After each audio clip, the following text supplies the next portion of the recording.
ನಮಸ್ತೆ ಎಲ್ರಿಗೂ, welcome back to my channel. ಇವತ್ತಿನ ದಿನ ತುಂಬ ರುಚಿಯಾದಂತಹ ಎಗ್ ಬಿರಿಯಾನಿ ಯಾವ ರೀತಿ ಮಾಡೋದು, ಹಾಗೆ ಕನ್ಸಿಸ್ಟೆನ್ಸಿ ತಕ್ಕಂತೆ ಕರೆಕ್ಟಾಗಿ ಅನ್ನ ಉದುರುದ್ರಾಗಿ ಬಂದು ರುಚಿಯಾಗಿ ಬರಬೇಕು ಅಂದರೆ ಈ ವಿಧಾನದಲ್ಲಿ ಟ್ರೈ ಮಾಡಿ. ಪೂರ್ತಿ ವಿಡಿಯೋ ನೋಡ್ಕೊಂಡು ಇವತ್ತೇ ಟ್ರೈ ಮಾಡಿ. ಬನ್ನಿ ಇದನ್ನು ಯಾವ ರೀತಿ ಮಾಡೋದಂತ ನೋಡೋಣ. ನಾನಿಲ್ಲಿ ಮೊದಲಿಗೆ 1.5 ಕಪ್ ಆಗುವಷ್ಟು ಬಾಸುಮತಿ ಅಕ್ಕಿನ ತಗೊಂಡಿದ್ದೀನಿ. ನಿಮಗೇನಾದರೂ ಬಾಸುಮತಿ ಅಕ್ಕಿ ಇಲ್ಲ ಅಂದರೆ ಸೋನಾ ಅಕ್ಕಿನೂ ತಗೋಬೋದು. ಯಾವುದಾದ್ರೂ ತಗೊಂಡು ಮೆಜರ್ಮೆಂಟ್ ಪ್ರಕಾರ ಪಕ್ಕ ಅಳತೆ ಇದ್ದರೆ ಅನ್ನ ತುಂಬಾ ಚೆನ್ನಾಗಿ ಬರುತ್ತೆ. ಇದನ್ನು ಇವಾಗ ನಾವು ನೀಟಾಗಿ 1-2 ಸಲ ವಾಶ್ ಮಾಡಿಕೊಂಡು ಇದನ್ನು ನೀರು ಮುಳುಗೋವಷ್ಟು ನೀರು ಹಾಕ್ಕೊಳ್ಳೋಣ. ಅಂದರೆ ಇದನ್ನು ಒಂದು 10ರಿಂದ 15 ನಿಮಿಷನಾದರೂ ನಾವು ನೆನೆಸಿಡಬೇಕು. ಆಗ ಅನ್ನ ತುಂಬಾ ಚೆನ್ನಾಗಿ ಉದುರುದ್ರಾಗಿ ಬರುತ್ತೆ. ನಂತರ ನಾನಿಲ್ಲಿ ಒಂದು ಪಾತ್ರೆಗೆ ಬಿಸಿ ನೀರನ್ನ ಹಿಡ್ಕೊಂಡು ಮೊಟ್ಟೆನ ಬೇಯೋದಕ್ಕೆ ಇಟ್ಟಿದ್ದೀನಿ. ಬಿಸಿ ನೀರಲ್ಲಿ ಮೊಟ್ಟೆ ಬೇಯೋಕ್ಕಿಡೋದ್ರಿಂದ ಮೊಟ್ಟೆ ಯಾವುದೇ ರೀತಿ ಒಡೆದೋಗೋದಿಲ್ಲ. ಅದ ನಂತರ ಸೈಡಲ್ಲಿ ನಾನಿಲ್ಲಿ ಲೈಟಾಗಿ ರುಬ್ಬೋದಕ್ಕೆ 1 ಹಿಡಿ ಆಗುವಷ್ಟು ಪುದೀನ, 1 ಹಿಡಿ ಆಗುವಷ್ಟು ಸಾಂಬಾರು ಸೊಪ್ಪನ್ನ ಹಾಕ್ಕೊಂಡು ಸ್ವಲ್ಪ ನೀರನ್ನ ಹಾಕ್ಕೊಂಡು ರುಬ್ಕೊತಾ ಇದ್ದೀನಿ. ಬೇರೆ ಪದಾರ್ಥಗಳನ್ನ ಯಾವುದೇ ರೀತಿ ಹಾಕ್ಕೊಂಡೆ ತುಂಬ ಸುಲಭವಾಗಿ ಈ ವಿಧಾನನ ಟ್ರೈ ಮಾಡಿ. ನಂತರ ಈಗ ಮೊಟ್ಟೆ ಬೆಂದಿದೆ, ಗ್ಯಾಸ್ ಆಫ್ ಮಾಡಿ ಸೈಡಿಗೆ ಇಟ್ಕೊಂಡಿದ್ದೀನಿ. ನಂತರ ಬಿರಿಯಾನಿ ಮಾಡ್ಕೊಳ್ಳೋದಕ್ಕೆ ನಾನಿಲ್ಲಿ ಒಂದು ಕುಕ್ಕರ್ನ ತೊಗೊಂಡಿದ್ದೀನಿ. ಒಂದು 5 ಲೀಟ್ರ್ ಆಗೋವಷ್ಟು ಕುಕ್ಕರ್ನ ತೊಗೊಂಡಿದ್ದೀನಿ. ಇದಕ್ಕೆ 1 ಸ್ಪೂನ್ ಆಗೋವಷ್ಟು ತುಪ್ಪ ಹಾಗೆ 4 ಟೇಬಲ್ ಸ್ಪೂನ್ ಆಗೋವಷ್ಟು ಎಣ್ಣೆನ ಹಾಕ್ಕೊಂಡಿದ್ದೀನಿ. ಎಣ್ಣೆ ಕ್ವಾಂಟಿಟಿ ಸ್ವಲ್ಪ ಜಾಸ್ತಿ ಇದ್ದರೆ ತುಂಬಾ ಚೆನ್ನಾಗಿ ಅನ್ನ ಬರುತ್ತೆ. ಎಣ್ಣೆ ಚೆನ್ನಾಗಿ ಕಾಯ್ದಾದ್ಮೇಲೆ ನಾರ್ಮಲ್ಲಾಗಿ ಬಿರಿಯಾನಿ ಸ್ಪೈಸಸ್ಗಳನ್ನ ಹಾಕ್ಕೊಳ್ಳಿ. ಅಂದರೆ ಚಕ್ಕೆ, ಲವಂಗ, ಏಲಕ್ಕಿ, ಪಲಾವ್ ಎಲೆ, ಮೊಗ್ಗು ಹಾಕ್ಕೊಂಡು ಸ್ವಲ್ಪ ಸೋಂಪನ್ನ ಹಾಕ್ಕೊಂಡು ಚೆನ್ನಾಗಿ ಫ್ಲೇವರ್ ಬಿಡೋ ತನಕ ಮಿಕ್ಸ್ ಮಾಡಾದಮೇಲೆ ಒಂದು 3ರಿಂದ 4 ಹಸಿರು ಮೆಣಸಿನ್ಕಾಯಿನ ಹಾಕ್ಕೊಂಡು ಫ್ರೈ ಮಾಡ್ಕೊಳ್ಳಿ. ಸ್ವಲ್ಪ ಫ್ಲೇವರ್ ಬಿಟ್ಟಾದಮೇಲೆ ಒಂದು 2ರಿಂದ 3 ಈರುಳ್ಳಿನ ಹಾಕ್ಕೊಳ್ಳಿ. ಮೀಡಿಯಮ್ ಸೈಜ್ ಇದ್ದರೆ 2 ಹಾಕ್ಕೊಳ್ಳಿ, ಚಿಕ್ಕದಿತ್ತು ಅಂದರೆ 3ನ ಹಾಕ್ಕೊಳ್ಳಿ. ಇವಾಗ ಚೆನ್ನಾಗಿ ಫ್ರೈ ಮಾಡಿ ಸ್ವಲ್ಪ ಬೇಗನೆ ಬೇಯೋದಕ್ಕೆ ನಾನಿಲ್ಲಿ 1 ಸ್ಪೂನ್ ಆಗೋವಷ್ಟು ಪುಡಿ ಉಪ್ಪನ್ನ ಹಾಕ್ಕೊತಾ ಇದ್ದೀನಿ. ಈರುಳ್ಳಿ ಸ್ವಲ್ಪ ಸಾಫ್ಟಾಗಿ ಬೇಯೋದಕ್ಕೆ ಹೆಲ್ಪ್ ಮಾಡುತ್ತೆ. ಸ್ವಲ್ಪ ಗೋಲ್ಡನ್ ಕಲರ್ ಬಂದಾದಮೇಲೆ ಇದಕ್ಕೆ ನಾವು 1.5 ಸ್ಪೂನ್ ಆಗುವಷ್ಟು ಶುಂಠಿ ಬೆಳ್ಳುಳ್ಳಿ ಪೇಸ್ಟ್ನ ಹಾಕ್ಕೊಳ್ಳೋಣ. ನಾನಿಲ್ಲಿ ಸಾಫ್ಟಾಗಿ ಪೇಸ್ಟ್ ಮಾಡ್ಕೊಂಡಿರೋದ್ರಿಂದ ಹಾಗೇ ಡೈರೆಕ್ಟಾಗಿ ಹಾಕ್ಕೊಂಡು ಸ್ವಲ್ಪ ಇದರಲ್ಲಿರೋ ಹಸಿ ಸ್ಮೆಲ್ಲೆಲ್ಲ ಹೋಗಬೇಕು, ಅಲ್ಲಿವರೆಗೂ ನಾವು ಇದೇ ರೀತಿ ಮಿಕ್ಸ್ ಮಾಡ್ಕೊತಾನೆ ಇರಬೇಕು. ಇಲ್ಲಾಂದರೆ ಸ್ವಲ್ಪ ತಳ ಹಿಡಿಯುತ್ತೆ, ಹಾಗಾಗಿ ಈ ರೀತಿ ಕೈ ಆಡಿಸ್ತಾನೆ ಇರಿ. ಹಸಿ ಸ್ಮೆಲ್ಲೆಲ್ಲ ಹೋಗಾದ್ಮೇಲೆ ಇದಕ್ಕೆ ನಾವು 1-2 ಟೊಮೊಟೊನ ಸಣ್ಣದಾಗಿ ಕಟ್ ಮಾಡ್ಕೊಂಡು ಹಾಕ್ಕೊಳ್ಳೋಣ. ಇದರಲ್ಲಿರೋ ಹಸಿ ಸ್ಮೆಲ್ಲೆಲ್ಲ ಹೋಗಿ ಸಾಫ್ಟ್ ಆಗೋವರೆಗೂ ಮಿಕ್ಸ್ ಮಾಡಿದ್ರೆ ಸಾಕು. ಇದಕ್ಕೆ ನಾವಿವಾಗ ರುಬ್ಬಿರೋ ಅಂತಹ ಮಸಾಲೆನ ಹಾಕ್ಕೊಳ್ಳೋಣ. ಅಂದರೆ ನಾವು ಪುದೀನ ಹಾಗೆ ಸಾಂಬಾರು ಸೊಪ್ಪು ರುಬ್ಬಿಟ್ಟಿದ್ವಲ್ಲ ಆ ಮಸಾಲೆನ ಹಾಕ್ಕೊಳ್ಳೋಣ. ಈರುಳ್ಳಿ ಸಾಫ್ಟ್ ಆದಮೇಲೆ ಈ ಮಸಾಲೆನ ಹಾಕ್ಕೊಳ್ಳಿ, ತುಂಬಾ ಚೆನ್ನಾಗಿ ಬರುತ್ತೆ. ಇವಾಗ ಇದರಲ್ಲಿರೋ ಹಸಿ ಸ್ಮೆಲ್ಲೆಲ್ಲ ಹೋಗಿ ಸ್ವಲ್ಪ ಲೈಟಾಗಿ ಎಣ್ಣೆ ಬಿಟ್ಕೋಬೇಕು.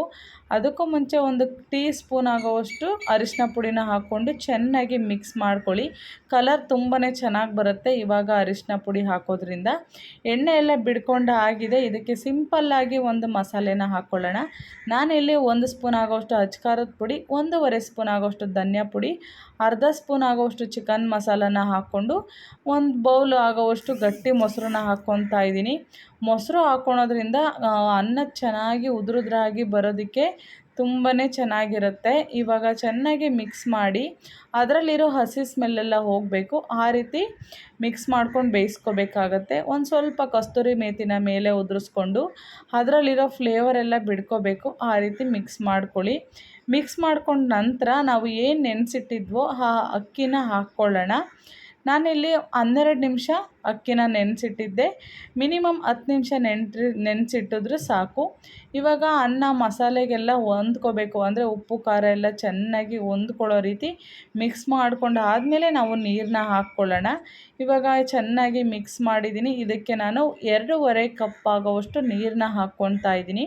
ಮೆಜರ್ಮೆಂಟ್ ಪ್ರಕಾರ ನಾನಿಲ್ಲಿ 1.5 ಕಪ್ ಆಗೋವಷ್ಟು ಅಕ್ಕಿಗೆ 2.5 ಕಪ್ ಆಗೋವಷ್ಟು ನೀರನ್ನ ಹಾಕ್ಕೊತಾ ಇದ್ದೀವಿ. ಏನಕ್ಕಪ್ಪ ಅಂದರೆ ನಾವಿಲ್ಲಿ ಆಲ್ರೆಡಿ ಅಕ್ಕಿನ ನೆನೆಸಿಟ್ಟಿರೋದ್ರಿಂದ ಅನ್ನ ಜಾಸ್ತಿ ಬೆಂದುಬಿಡುತ್ತೆ, ಹಾಗಾಗಿ ಸ್ವಲ್ಪ ನೀರನ್ನ ಕಮ್ಮಿ ತಗೊಂಡ್ರೆ ಒಳ್ಳೆಯದು. ಚೆನ್ನಾಗಿ ಎಲ್ಲ ಸೈಡು ಮಿಕ್ಸ್ ಮಾಡಿ ಒಂದು ಅರ್ಧ ಭಾಗದಷ್ಟು ನಿಂಬೆ ರಸನ ಹಾಕ್ಕೊಂಡು ರುಚಿಗೆ ಉಪ್ಪನ್ನ ನೋಡಿಕೊಂಡು ಇನ್ನೊಂದು ಸಲ ಸಪ್ಪೆ ಅಂತ ಏನಾದರೂ ಅನಿಸಿದ್ರೆ ಉಪ್ಪನ್ನ ಹಾಕ್ಕೊಂಡು ಚೆನ್ನಾಗಿ ಮಿಕ್ಸ್ ಮಾಡ್ಕೊಳ್ಳಿ. ಸ್ವಲ್ಪ ಅನ್ನ ಒಂದು 50 ಭಾಗದಷ್ಟು ಬೇಯೋದಕ್ಕೆ ಸೈಡಿಗೆ ಇಟ್ಕೊಂಡು ಇನ್ನೊಂದು ಪ್ಯಾನ್ಗೆ ಸ್ವಲ್ಪ ಎಣ್ಣೆನ ಹಾಕ್ಕೊಳ್ಳಿ. ಎಣ್ಣೆನ ಹಾಕ್ಕೊಂಡು ಅರಿಶಿನ, ಉಪ್ಪು ಹಾಗೆ ಸ್ವಲ್ಪ ಖಾರದ ಪುಡಿನ ಹಾಕ್ಕೊಂಡು ಮಿಕ್ಸ್ ಮಾಡ್ಕೊಳ್ಳಿ. ಮಿಕ್ಸ್ ಮಾಡಿಕೊಂಡು ನಾವೇನು ಮೊಟ್ಟೆ ಬೇಯಿಸಿಟ್ಟಿದ್ವೋ ಅದನ್ನೆಲ್ಲ ನೀಟಾಗಿ ಸಿಪ್ಪೆ ತೆಗೆದಿಟ್ಕೊಂಡು ಈಗ ಈ ಪ್ಯಾನ್ಗೆ ಹಾಕ್ಕೊಂಡು ಸ್ವಲ್ಪ ಅದಕ್ಕೆ ಉಪ್ಪು ಖಾರ ಎಲ್ಲ ಹತ್ಕೋಬೇಕು. ಆಗ ಮೊಟ್ಟೆ ತಿನ್ನೋದಕ್ಕೆ ತುಂಬಾ ಚೆನ್ನಾಗಿರುತ್ತೆ. ಈ ರೀತಿ ಮಾಡ್ಕೊಳ್ಳಿ. ಡೈರೆಕ್ಟಾಗಿ ಮೊಟ್ಟೆ ಹಾಕೋದ್ರಿಂದ ತುಂಬ ಸಪ್ಪೆ ಸಪ್ಪೆ ಅನಿಸ್ಬಿಡುತ್ತೆ, ಅಷ್ಟು ಟೇಸ್ಟಿಯಾಗಿ ಬರೋದಿಲ್ಲ. ಈಗ ಅನ್ನ 50 ಭಾಗ ಆಲ್ರೆಡಿ ಬೆಂದಿದೆ, ನೋಡ್ತಾ ಇದ್ದೀರಲ್ವ, ಮೇಲೆಲ್ಲ ಅಕ್ಕಿ ತೇಲ್ ಬಂದಿದೆ ಅಂದರೆ ಅನ್ನ ಅರ್ಧ ಭಾಗ ಬೆಂದಿದೆ ಅಂತ. ಚೆನ್ನಾಗಿ ಮಿಕ್ಸ್ ಮಾಡ್ಕೊಂಡು ಆದಮೇಲೆ ನಾವು ಫ್ರೈ ಮಾಡ್ಕೊಂಡಿರೋ ಅಂತಹ ಮೊಟ್ಟೆನೂ ಹಾಕ್ಕೊಳ್ಳೋಣ. ಇವಾಗ ಮತ್ತೆ ನಾವು ಯಾವುದೇ ರೀತಿ ಮಿಕ್ಸ್ ಮಾಡೋದು ಬೇಡ, ಡೈರೆಕ್ಟಾಗಿ ಕುಕ್ಕರ್ ಕ್ಯಾಪ್ನ ಕ್ಲೋಸ್ ಮಾಡಿ ಜಸ್ಟ್ ಒಂದೇ ಒಂದು ವಿಷಲ್ ಕೂಗಿಸ್ಕೋಬೇಕಷ್ಟೇ. ನಾನಿವಾಗ ಜಸ್ಟ್ ಒಂದು ವಿಷಲ್ ಕೂಗಿಸ್ಕೊಂಡು ಕ್ಯಾಪ್ನ ಓಪನ್ ಮಾಡ್ತಾ ಇದ್ದೀನಿ ಅಷ್ಟೇ. ನೋಡ್ತಾ ಇದ್ದೀರಲ್ವ ಎಷ್ಟು ಸಖತ್ತಾಗಿ ಸ್ವಲ್ಪನೂ ಮೇಲೆ ನೀರಿಲ್ಲದೆ ತುಂಬಾ ಚೆನ್ನಾಗಿ ಅನ್ನನೂ ಕೂಡ ಬೆಂದಿದೆ. ಹಾಗೆ ಮೊಟ್ಟೆ ಯಾವುದೇ ರೀತಿ ಒಳಗಡೆ ಹೋಗಿಲ್ಲ. ಫ್ರೆಶ್ ಆಗಿರುವಂತಹ ಸಾಂಬಾರು ಸೊಪ್ಪನ್ನ ಕೂಡ ಇದ್ರ ಮೇಲೆ ಹಾಕ್ಕೊಂಡು ಒಂದು ಸಲ ತಿರುಗಿಸ್ಕೊಳ್ಳಿ. ತಿರುಗಿಸೋದಕ್ಕೂ ಮುಂಚೆ ಮೊಟ್ಟೆ ಎಲ್ಲ ಇದೆಯಲ್ಲ ಅದನ್ನು ಒಂದು ಪ್ಲೇಟ್ಗೆ ತೆಗೆದಿಟ್ಕೊಳ್ಳಿ. ಏಕೆಂದರೆ ಮಿಕ್ಸ್ ಮಾಡಿದಾಗ ಎಲ್ಲ ಪುಡಿ ಪುಡಿ ಆಗೋಗ್ಬಿಡುತ್ತೆ. ಹಾಗಾಗಿ ಮೊಟ್ಟೆನ ತೆಗೆದಿಟ್ಕೊಂಡು ನೋಡಿ ಈ ರೀತಿ ಮಿಕ್ಸ್ ಮಾಡ್ಕೊಳ್ಳಿ. ಅನ್ನ ಎಷ್ಟು ಪರ್ಫೆಕ್ಟಾಗಿ ಉದುರುದ್ರಾಗಿ ಬೆಂದಿದೆ ಅಂತ ನೋಡಿದ್ರಲ್ವಾ. ತುಂಬ ಸುಲಭವಾಗಿ ಎಗ್ ಬಿರಿಯಾನಿನ ಯಾವ ರೀತಿ ಮಾಡೋದಂತ. ನಿಮಗೇನಾದರೂ ಈ ರೆಸಿಪಿ ಇಷ್ಟ ಆದರೆ ದಯವಿಟ್ಟು ಸಬ್ಸ್ಕ್ರೈಬ್ ಮಾಡಿ, ಲೈಕ್ ಮಾಡಿ. Thank you. ಬಾಯ್.